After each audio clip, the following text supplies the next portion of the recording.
Ils sont 14 à se jeter à l'eau.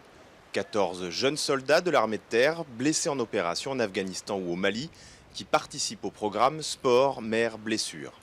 Certains ont dû être amputés, d'autres ont subi de multiples fractures. Après plusieurs mois de soins médicaux et de rééducation, ce stage sportif est là pour soigner les blessures invisibles, les blessures psychologiques.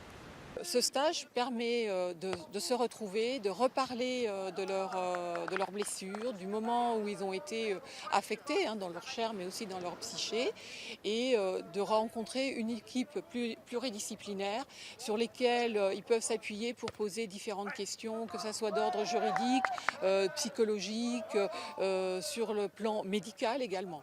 Si les sports de mer sont aux antipodes des pratiques militaires, ils n'ont pas été choisis au hasard. Le surf pour retrouver de la confiance en soi et de l'équilibre, la pirogue hawaïenne pour la cohésion d'équipe ou encore du sauvetage en mer pour pouvoir aider ses camarades malgré son handicap.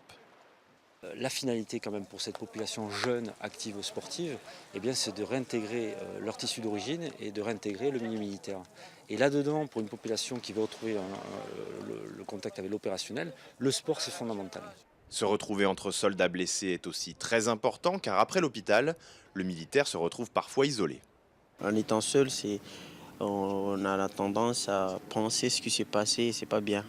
Et il faut se rencontrer, se parler entre nous pour avancer. Déjà entre blessés, en fait, on arrive à se comprendre, on a vécu la même chose, donc c'est beaucoup plus facile et puis du coup ça passe mieux. Sur les 400 blessés dont s'occupe la CABAT, la cellule d'aide aux blessés de l'armée de terre, 80 participent à ces stages sportifs chaque année.